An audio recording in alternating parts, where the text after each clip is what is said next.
Hello, everyone, and welcome to Talking Money with Your Honey.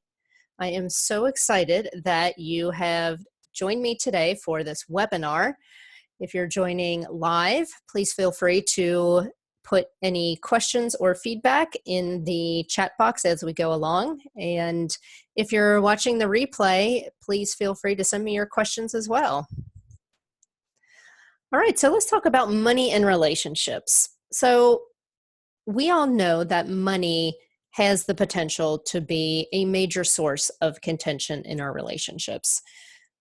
The statistics are out there regarding divorce and money. I think in like 70 or 80% of the cases is either the number one or the number two factor that people cite for the end of their relationship. But it doesn't have to be that way. The root cause usually is not the money itself, but a lack of constructive communication and a lack of spouses or partners being on the same page with each other. If you and I have not met, my name is Christine Lucan. I am a certified financial coach, and I'm also a money and emotions expert. I have over a decade of experience helping couples just like you to get on the same page with your money.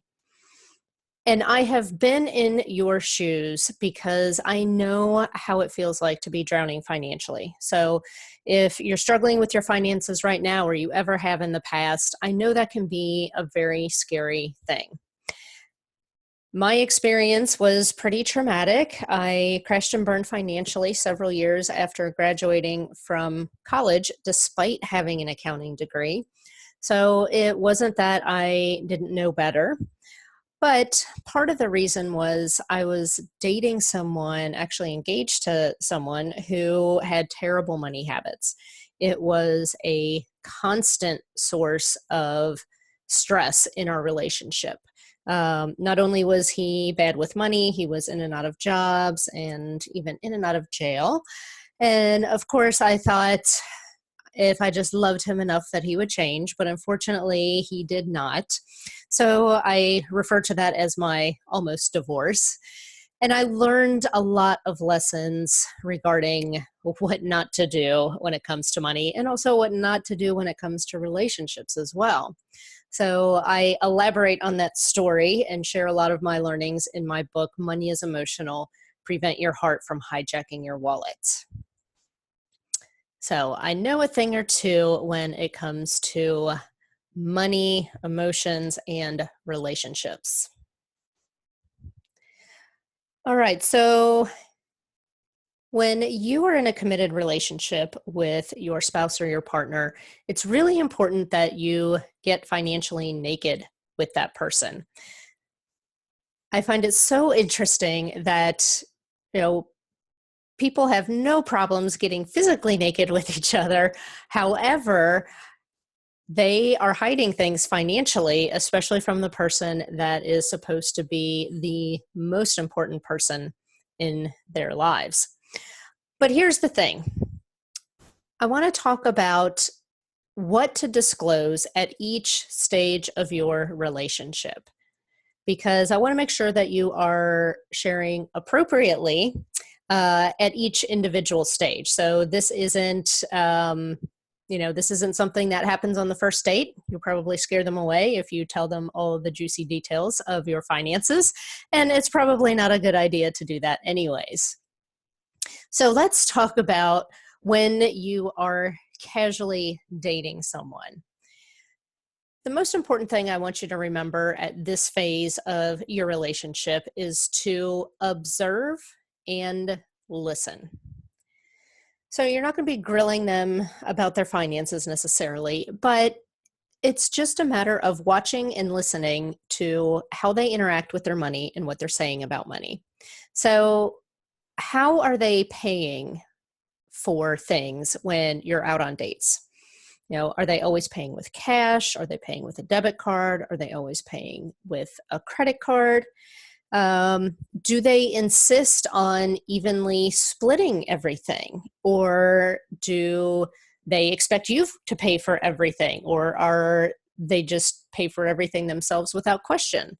Some of that is going to give you some clues as to their beliefs about money, what was modeled for them growing up, and what those expectations may be going forward. So, are they a careful or impulsive spender? Are they someone that talks about saving money all the time, or are they looking to finance their splurges? We can learn a lot from people just by observing them and listening. And also, how do they talk about money? And how do they talk about people who have a lot of money? So, if your goal is to be financially independent and the person that you're dating is disparaging rich people or wealthy people, then they may have a conflicted relationship with money, and maybe they have some baggage from their past. Now, in this stage of the relationship, I want to give you a warning. And, I always thought that this went without saying, but I have known people who have been taken advantage of. So I do not want you to overshare financial information at this stage of the game. If you're casually dating someone, do not give them access to bank accounts or credit cards or checks, etc. I have heard stories of people who I actually know that have been casually dating someone and have been taken advantage of, and I don't want that to happen to you. So at this stage, you're really just information gathering and observing. So when you start to get serious with someone, this can happen sooner than a year, but typically that's when things start to get a little more serious in the relationship. This is when you want to have more in-depth money conversations. You want to find out what their views are on debt, on spending, saving, and investing. One of the easiest ways to get a window into this is to ask them how their parents handled money. And a lot of times they will say, oh, this is how we always did it in my household, so that's the way I always do it. Or they may say, well, my dad always did this with money and I resented it, and so now I don't do that. And this will bring up some different this might bring up some different things to discuss and to talk about. And the one thing to remember is that just because their views are a little different from yours, it doesn't mean that they're necessarily wrong. But this should be the time where you figure out, are you financially compatible with this person? Because if their financial habits are the polar opposite of yours and that makes you uncomfortable, you're obviously going to have some work to do if you want to make this relationship last. And some things could be deal breakers for you. Now, if you are engaged, this is the time to bare your soul and get financially naked with each other. And, this means talking about all of the ins and outs, how they should know how much debt you have, you should know how much they have, you should know what each other's income is, all of those gritty details. You should know those details. However, there are some weddings that don't happen. And I know that because I was engaged and that wedding did not happen, thankfully. So when I broke off the relationship with Jeff, our finances were entangled, and it did take some work to get that mess cleaned up. So he was actually listed as an authorized user on some of my credit cards, so I ended up having to close those. I also, his car was in my name because he had a DUI, which is a story for another day. But there were some things that were entangled that shouldn't have been. So if you're at the stage of your relationship, really the only the only way that your name should be on each other's accounts is if you have a joint account for your shared living expenses or for your wedding. So let's say, for example, you're engaged and you're living together, but you don't plan on getting married for another year. My recommendation is to open up a joint account where you both agree to put in a certain amount of money to take care of rent, utilities, groceries, etc., however you want to um, figure that out. And then you each deposited your prearranged amount. But I don't want you to be putting your fiance on your checking account, your savings account, your credit cards, etc., until after you're legally married. That's very, very important. The one thing I do recommend for all engaged couples is to take a personal finance course or read a good money book together. So, grab a copy of Money is Emotional and, read it together. I've had some couples who would actually read one chapter a night before they went to bed. And, they would talk about that particular chapter over the next 24 hours.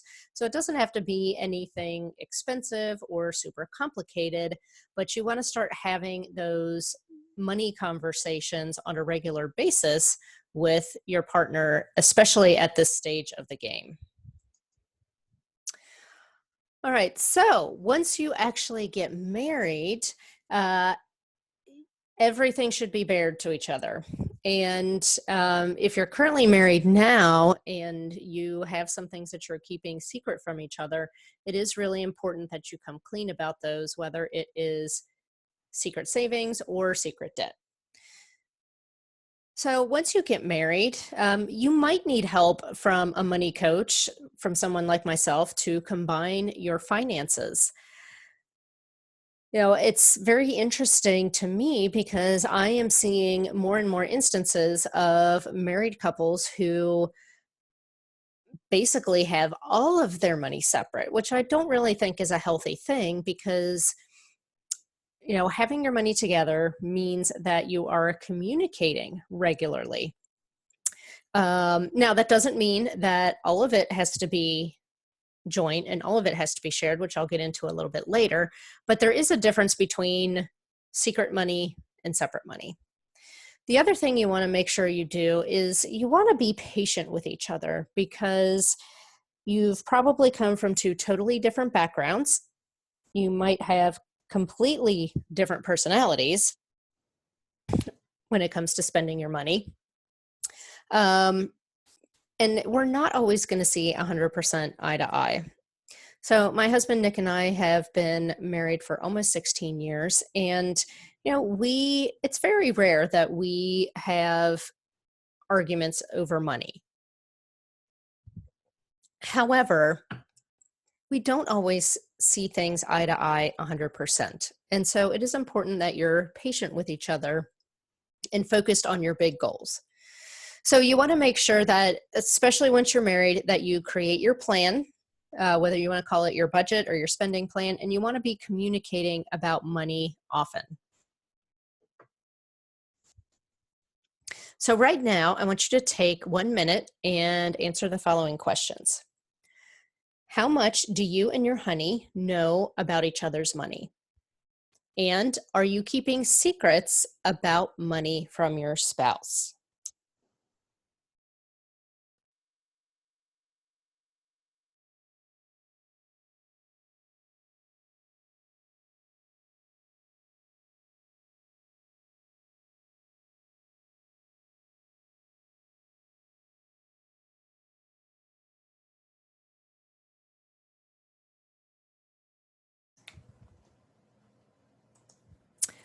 Okay, let's talk about tips for effective money communication.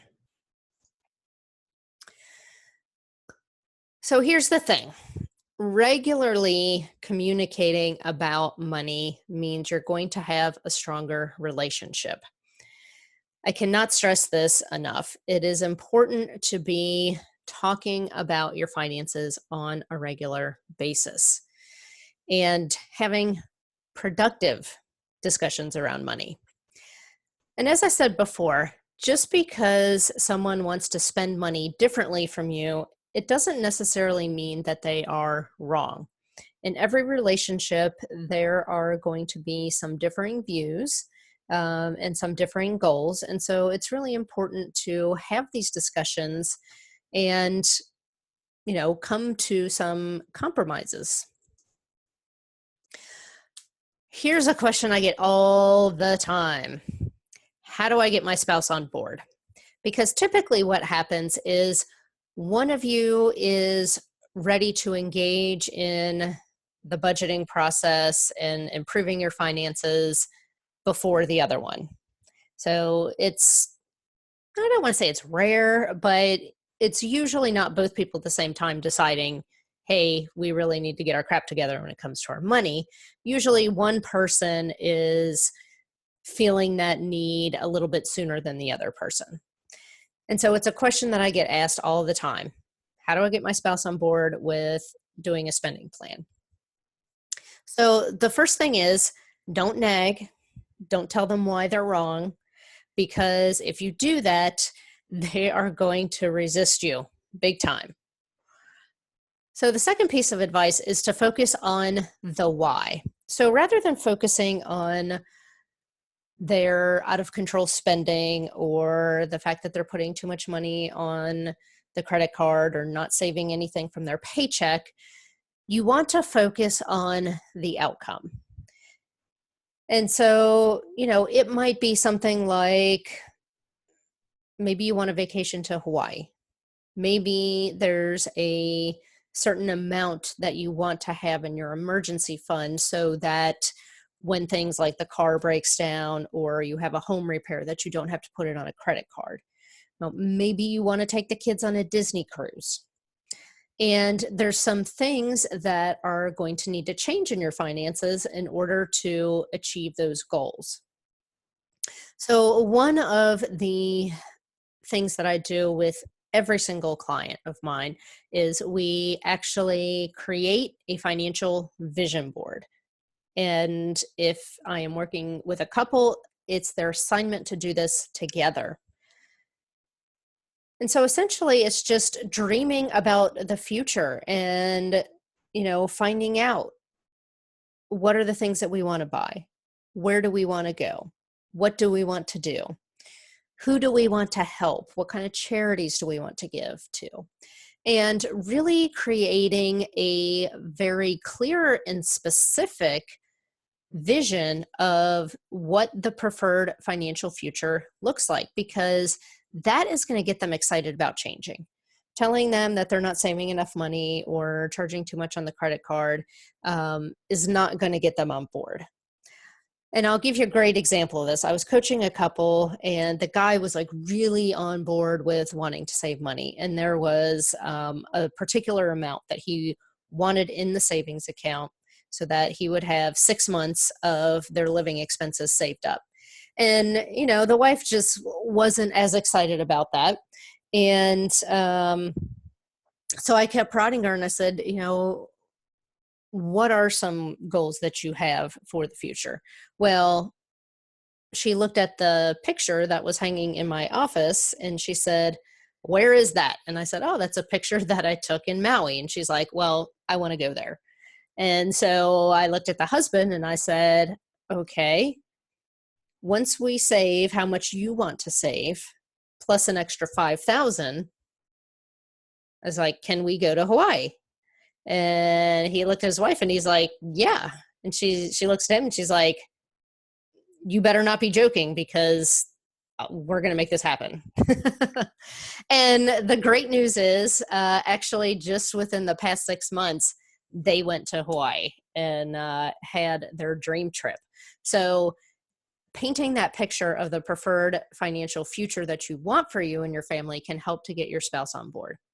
And the other thing is it's okay to get help. So if you feel like you need someone, to help you either on the financial side, like a financial counselor or a money coach, or even if you feel like you need a marriage counselor, because there are some other things in addition to the money that the two of you need to get on the same page over. There is no shame in asking for help. I always like to say, asking for help makes you wise. It doesn't make you weak. And that is especially true when it comes to your finances.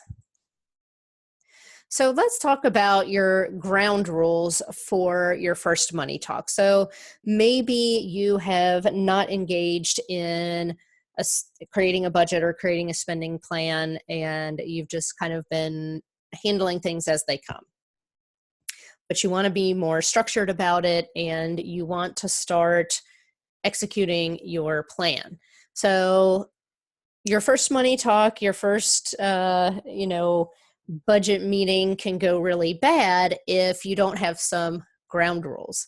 So the first ground rule is no yelling, because when someone yells, the other person shuts down, and only one person talks at a time. So if you need to pass a pencil between the two of you and say, hey, whoever has this pencil is the only one that's allowed to talk, and they can hold the pencil for as long as they need to finish what they need to finish talking about, and then they pass it to the other person. If you're both really chatty, you might need to do that, and that is okay.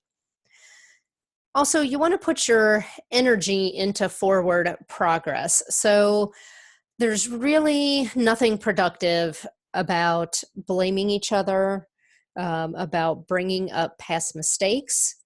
And this occurs a lot in my office when I'm counseling couples, and I will basically say, hey guys, what we're doing right now is not productive. It doesn't matter who racked up this $10,000 debt. You're both equally responsible for it, and blaming each other and making each other feel bad about it isn't going to get it paid off. So let's put our energy into making forward progress. Now, the other thing is, you're going to need to come clean about any hidden debt or hidden savings that you may have. So back when I was engaged to Jeff, I would hide money from him because I knew that he would figure out a way to spend it if he knew it wasn't already gone. I mean, he would figure out how to spend $10 I hadn't even made yet.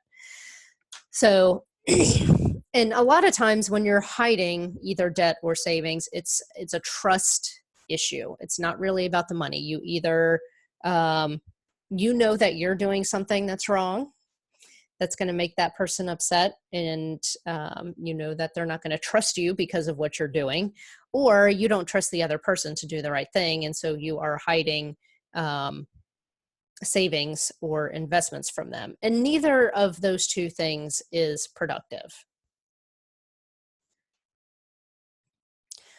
One of the things that I suggest for everyone who I am coaching is to have a weekly date with money. And here's why. If you are only looking at your spending on a monthly basis, there's a lot of things that can go wrong during the month, and you can end up getting pretty far off track if you are only checking in with your money once a month. And then what happens is you look and see how the last month went, and you realize that you have fallen very far short of your goals and of your budget and your spending plan. Then you feel really bad about yourself, and you say that, oh, this budgeting stuff doesn't work. So by checking in weekly with your money, at least, you're going to stay on top of your spending. And if you can see things are going awry, you have time to make course corrections. So here's what I suggest. Set a day and time each week that you are going to have your money date. So it doesn't necessarily have to be on a Friday night. I typically check in with my money every Saturday morning. So I have a set day and time that I do this. And you want to make sure that it is a time when you are both calm and positive. So you don't want to be tired, stressed out, or um, either at a time or in a place where you are going to be distracted. And so, what do you do on these weekly money dates? Well, you go back and you review your spending, you pay any bills that need to be paid, and if you need to make any transfers between accounts, you go ahead and do that. And discuss any money issues that might be going on for the coming week. It's also a good time to review what happened last week, and if you got off track with one of your spending categories, then you can make a plan to course correct. And at least annually, there are some things that you should be doing as well once you're married.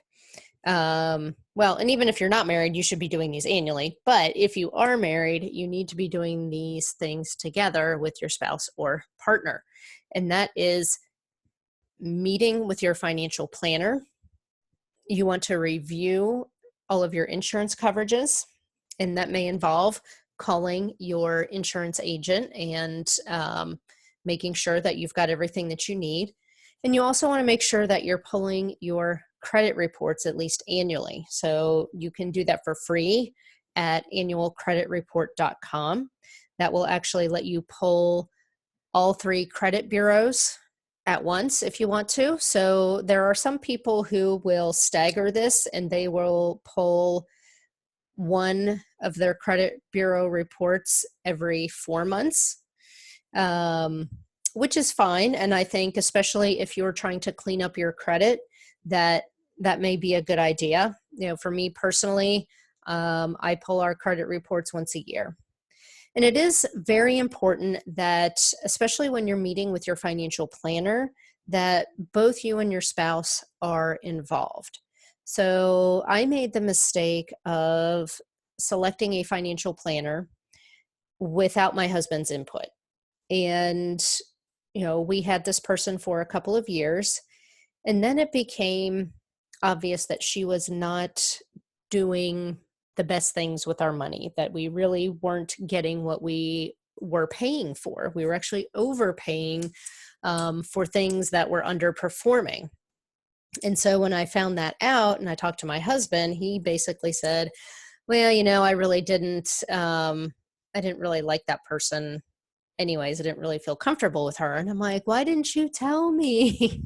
So when we looked around for a different financial planner, I made sure that he was involved in that process and that he met with the final 2 and that he had a say in the decision. I liked both of them, and I basically gave him the deciding vote.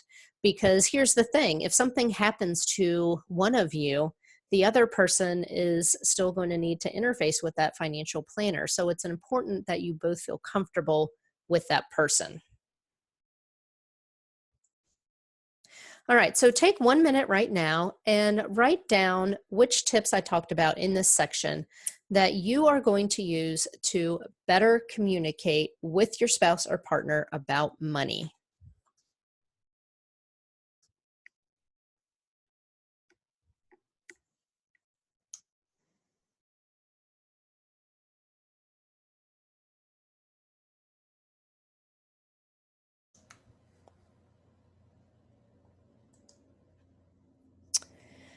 Okay, so let's talk about combined or separate finances, because this is definitely a hot topic these days. I'll take some of those hundreds. Thank you very much. All right. So, is it okay to have some of your money separate from your spouse or partner? What about all of it? So, yes, I think it is completely acceptable to have some of your money separate from your spouse or partner.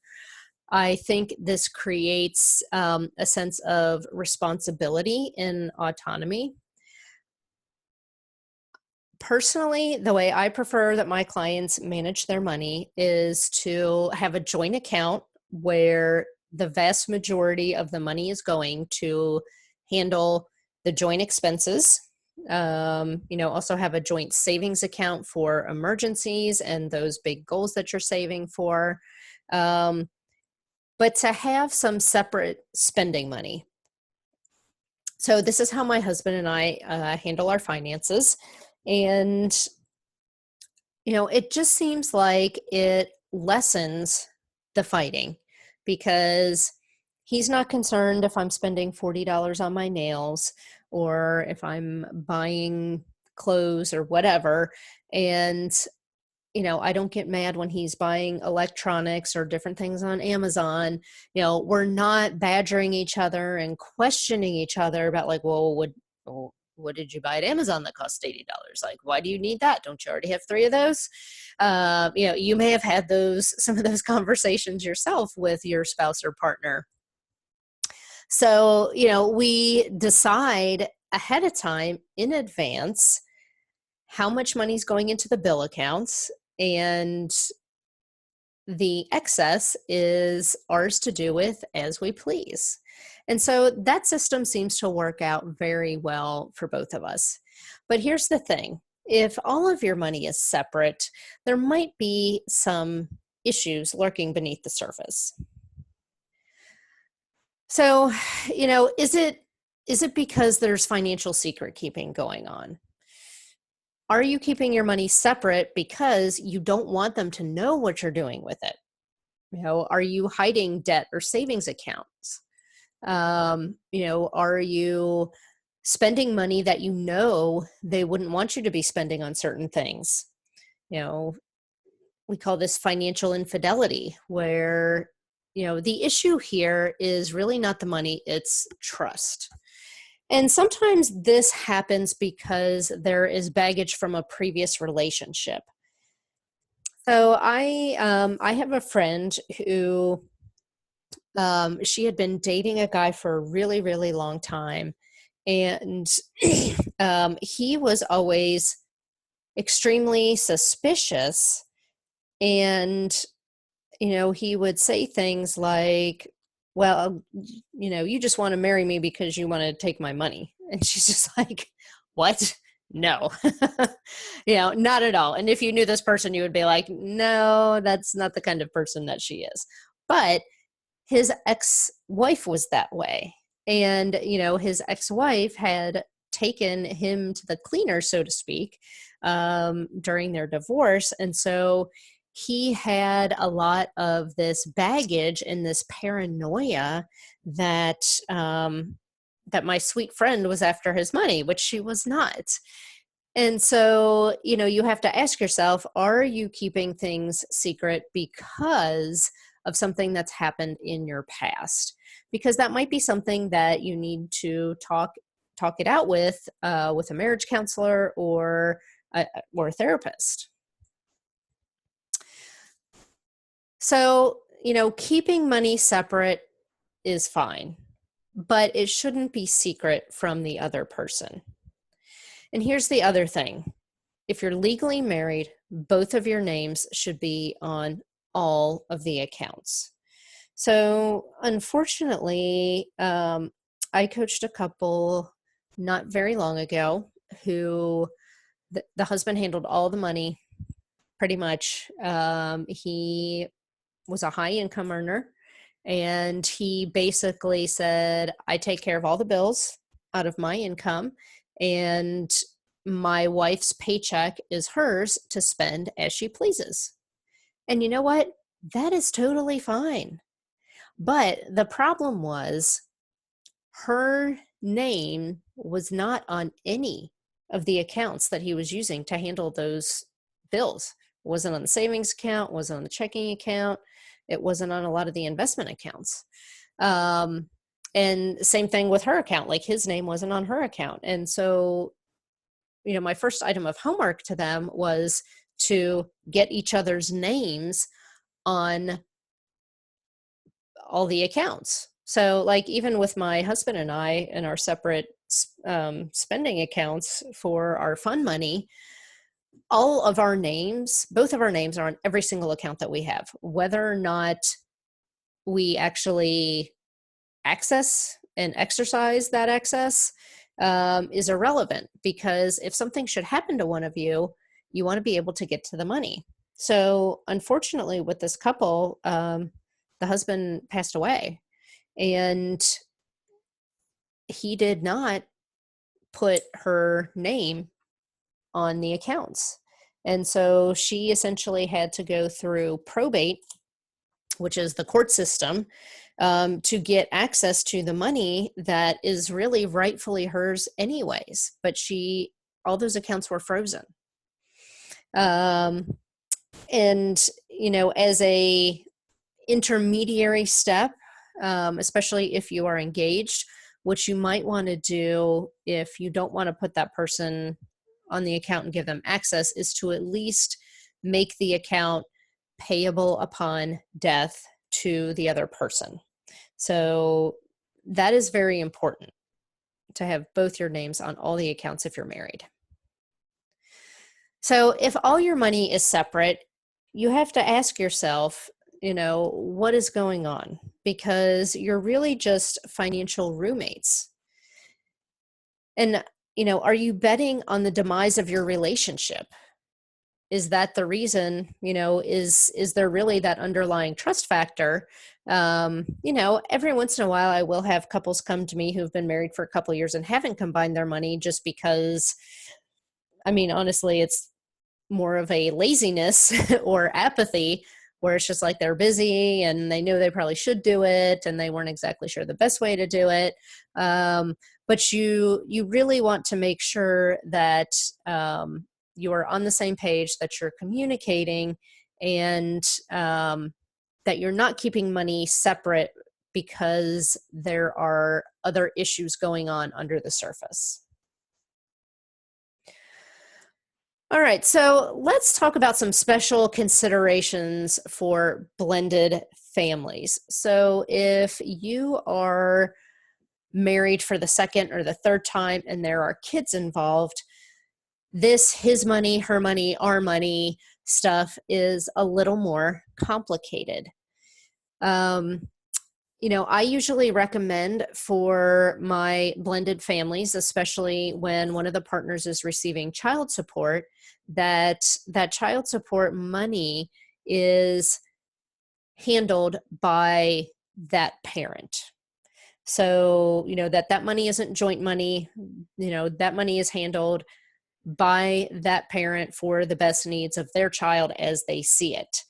Because sometimes there are differences in how to spend money on kids. And I think it really should be up to the biological parent, to decide how best to spend that on their child. So that is another consideration where I can see having some of that money separate could be a good thing. Now, the other thing that is extremely important in blended families is to ensure that you have estate planning in place and that you update any wills or trusts.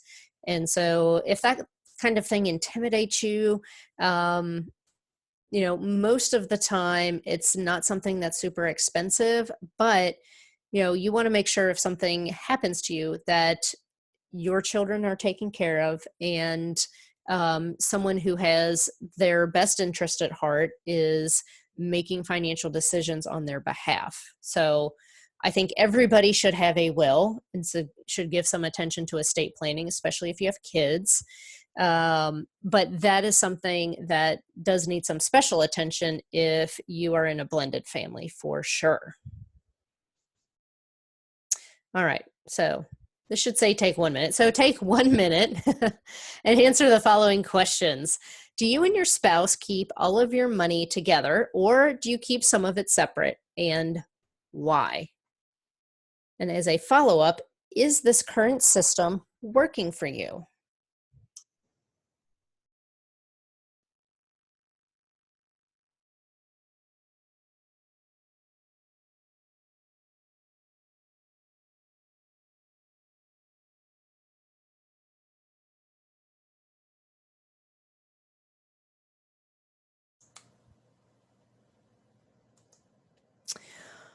Okay, so I want to talk about some resources that might be of interest to you, especially if you feel like you need some help with this particular subject of getting on the same page with your significant other.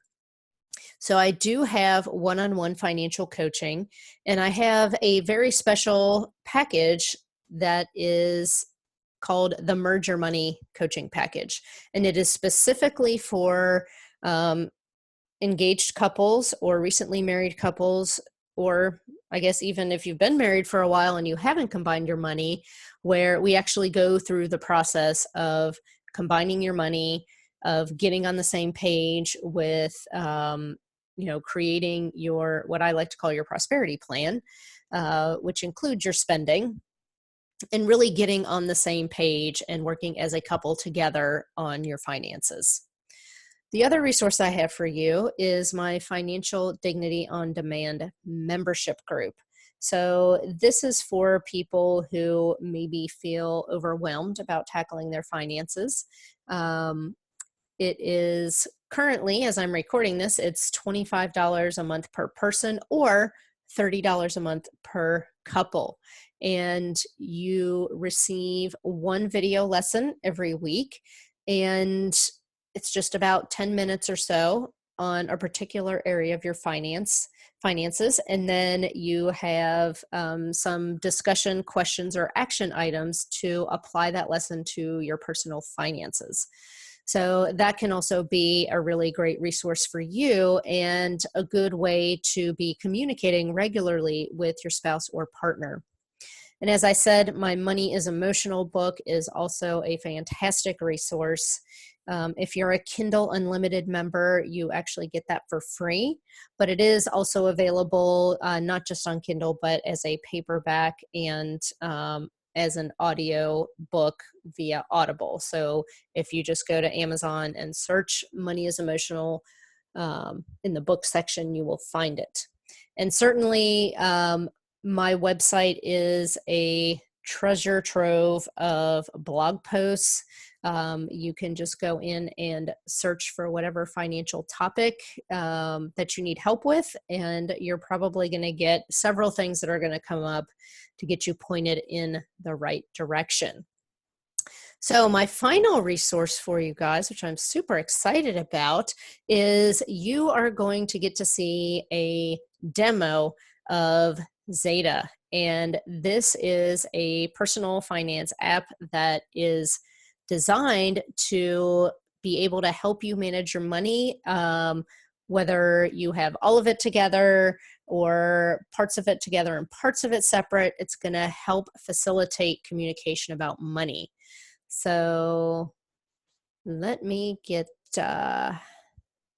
Jessica on here as a co-host and get her unmuted. There we go. Okay, Jessica, you should be able to see the screen share. I do see it. Can you guys hear me? One? I can hear you. Okay. All right. Do I just take over the screen share? I think so. Okay.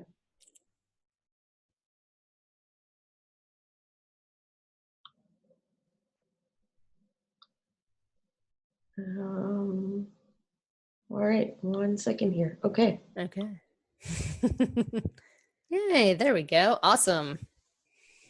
All right. I assume that means you can see my screen. Yes. Perfect. Well, that was amazing, Christine. Thank you so much. Going over some of that. I wish I had heard that a couple of years ago. But I'll just quickly introduce myself to the rest of the group. My name is Jessica. I'm the product manager for an app that's called Zeta. We have a web app, which we're looking at now, and what you're seeing when I share my screen. And then we also have a mobile app for iPhones and for, Android phones. And so what I wanted to do was just take like 10 minutes to go over a demo of the platform, and then hand it back over to you, Christine. So what we have here is we built an app that really goes well with some of the things that Christine was just talking about in terms of sharing finances with your partner. And so Zeta is an app that helps couples manage their finances together. We also have a coaching side of this, where if you're working with a coach like Christine, you can get on, the couples can get on board and she can help you manage your finances, and it all happens to be right here in the app. So to get started, I'll show you, we'll start at the accounts page. And the page we're looking at here is just the overview, what happens when you first log in. I am using Chrissy, which is just our demo user, and her partner's name is John. So we'll come over to the account section. As we just heard, you can have separate money, but depending on the stage of your relationship, that money shouldn't necessarily be secret money. And so the way that Zeta works is you can link your accounts. So I can go here to link new institution. And we have thousands of institutions that are included here, and you can choose from a lot of different institutions. You put in your username and password, and what it does is it links to your bank account and pulls in all of your transactions, and then we'll automatically tag them, and you can move them around to shared spending or personal spending. And we'll take a look at that in a second. And so in this example here, we've got a couple, Chrissy and John. They have some joint bank accounts. They have some personal bank accounts, and then they've got personal and shared investments and debts. So if we could just go through each of the sections, in our platform, anything with a heart are things that are joint or what we call shared.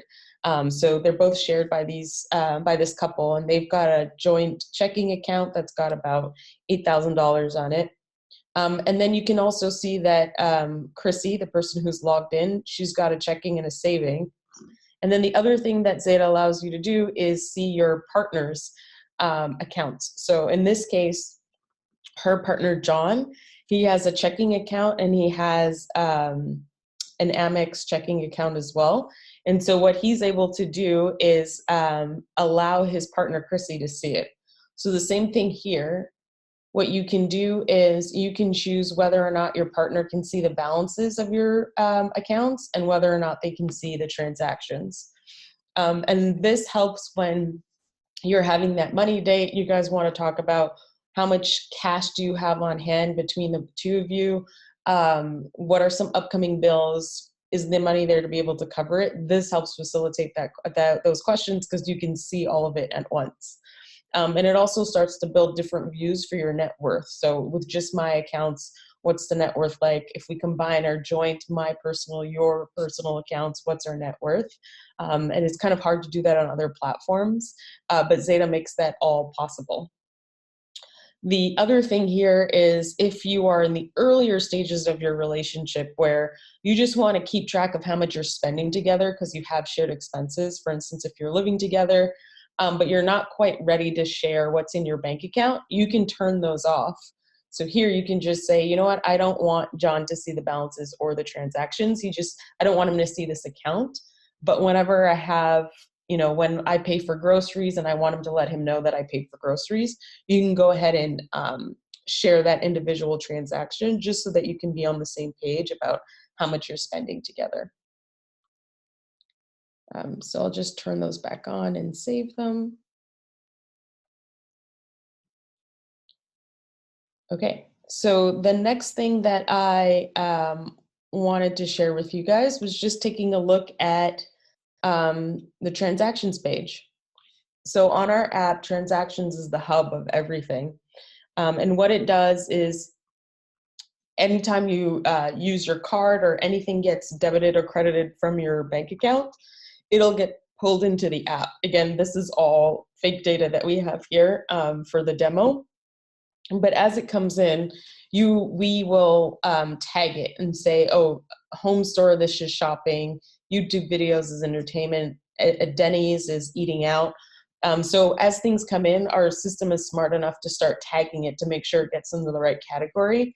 You can change that category if you want to, but this just helps to build a better and clearer picture of where your money is going every month. And then the other thing that you can do is if you have, let's say this Cherry House eating out was actually something that was for the both of them, what Zeta allows you to do is to move that transaction into shared by just clicking the heart. And what that does, and we'll see that, and you see this in a second, is it starts to build a picture of how much you're spending on things for both of you, and it doesn't matter which account it comes from, and how much you're spending on things that's just personal for your own transactions. And so that helps when you're having your money date. You can take a look at all of the shared things and have a combo about, hey, I think we're eating out too much. It looks like this is really high. Maybe we can try buying more groceries, and then we can take that money and put it to our Hawaii vacation. Sorry, I'll put this back. The other thing that that's helpful that you can do here is when we have some couples that have chosen to combine all of their finances, so they don't have personal accounts, but they would like to be able to see, when I'm at work, how much money am I spending on lunch money versus how much are we spending eating out altogether. Zeta allows you to do that as well, because you can go to a transaction that came through from your joint account and you can move it to your individual budget. So in this case, let's say Head Grocery was something that Chrissy bought for herself, and she just wants to keep track of, maybe she's on a special diet. She wants to know, how much am I spending on these grocery items that are just for me? She can move that transaction to her spending. And now that it's on her spending, she is able to track how much money she spent on groceries. And so I will show you what that looks like here. All right, so here we're on the spending page, and what Zeta does is it gives you a lot of different options of the way that you want to view your finances. So here we're looking at Chrissy and John's spending for the month of May, and it'll tell us that there's 10 days left. And what we can see here is in May, Chrissy brought in around $3,000 in income. We're comparing that to her expenses. So now we're looking at all of her transactions and her shared transactions, and she can see with those things combined, how does that compare to her income? And then further down below, we give a breakdown. So she can see like how much money is going towards rent. Here, how much is going towards eating out. I use eating out as an example a lot because that's often a budget breaker for everyone. So in this example, you can see that 25% of their expenses is eating out, which is kind of high, $475. This would help us figure out like, oh, I can probably cut that down somewhere. And so one of the things that Zeta will allow you to do is, depending on how you merged your finances, we find that couples want to see their income and their expenses slightly differently. So in this case, Chrissy and John, they're what we call a partial merge type. They get paid into their individual personal accounts, and then every month they move money into their shared or their joint account to pay for joint expenses. And so in speaking to those couples, we find that they want to see 100% of what they spend on personal items.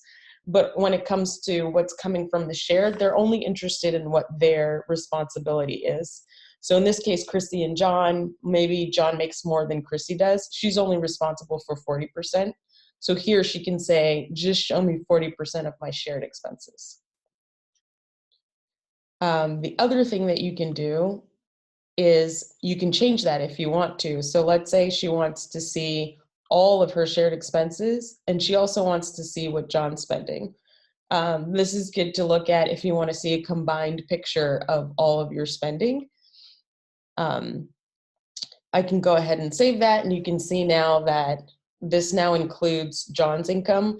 It includes the yellow is his spending, the blue is Chrissy's spending, and then the green is what they have on what they have shared.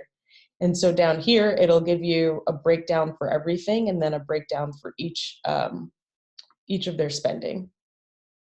So we can go over to John and see John is also spending mostly on eating out for himself, and then he's also got personal care. And you can see the same thing for income if you want to see a breakdown of income for both couples. This is also really helpful for what if scenarios. If you want to see, does one person's income cover all of our expenses? You can kind of take a look and see how that breaks down in the platform. The next thing I wanted to show you was the budget. So we encourage the platform, and Christine talked about this also, where everyone, it's good to have a shared budget, understand where you want your money to go, what are your savings goals, and so Zeta helps you visualize that and put it into the platform. So if you're working with your money coach, all of you together can start to populate this, and then we'll track towards it. So in this example, we can see they've got all of their expenses budgeted. This page is really helpful also on the mobile app. If you're on the go, you're in the grocery store and you're trying to decide whether or not, you should go for the name brand version versus the other one, and you want to know how much money you have left in your groceries budget, you can pull it up and it'll tell you, because it's been tracking how much you've been spending towards groceries. And then below, you also have your savings goals. So as you move money into your savings account, Zeta will start to track that to see, like, okay, you said you wanted to save $2,000 a month. How are you tracking towards that? Are you close to your goal? And then the last piece that I wanted to show was around goals. We took the parts of the vision board model and brought it into the app. And so on Zeta, sorry, I should have mentioned this before, each partner has their own login credentials. So you can log in, you can start to set up your own personal goals and things that you would want to do as a family. And then your partner can do the same thing. And we also plotted your goals to show you what's going on in the next 5 years. If it spans more than 5 years, you can't see it. We only take it 5 years at a time, but it'll show up below here. And what that helps you do is just kind of visualize when things are happening and when you'll, like in this case, this is paying off debt, or when you'll have saved for something. And then we just plot all those goals on your timeline here, and then you can also track how close you are to reaching those. So in this case, they've saved $150,000 towards their $200,000 goal to buy a home. And so as each of you log in on your own time, you can see how you're progressing towards those goals. You can update the amount that you've saved and kind of just stay on the same track. So this is another great page for your money date when you want to sit down and talk about, like, well, are we going to be able to make our Thailand trip that's coming up August 1st? How are we tracking towards that? Do we need to change our budget to make sure we have enough to make that trip happen? Cool. And so that is what I wanted to share with everyone. The entire app is broken down between your personal finances, your shared finances, your partner's finances, and then this like overarching view of everything. And it's highly customizable because we found that couples merge their finances in very different ways. Some of them have all joint bank accounts. Some of them have no joint bank accounts at all. And there's quite a few people who are somewhere in between. Well, thank you so much. This is awesome. And you forgot the best part. It's free. Yes, the best part is it's free. Yes, and so I use this with all of my clients as I bring them on. Once we have kind of played with our spending numbers for a couple of months, and we feel like, okay, this is what they're going to be, then we transition over into Zeta. And as their coach, it makes it so super easy because I can be sitting there talking to them. And if they have, already gone in and linked their accounts, we can be sitting there talking and coaching, and I can be putting all their budget numbers in for them. So they don't even have to enter anything in. I do it all for them based off of what we've already talked about. And, when we're doing our mid-month check-ins, because they've given me permission, I can log in and see what's going on and help them get things classified. And if they feel like they've messed something up, I can get in there and just, help them fix it and make sure that they are on track. And I love the goals section so much. And my clients really like that too. Awesome. That is great to hear. Yes. So, all right. Well, I want to respect everybody's time, and we are right about at the hour mark. So I am going to go ahead and sign off, but I will stay on the line for a couple minutes after we stop the recording, just in case anyone has any questions. So thanks again for joining us. And if you have any questions, please reach out to me on my website, christinelucan.com, and you can click on the contact form and reach out to me there. So thanks so much for being here, everyone.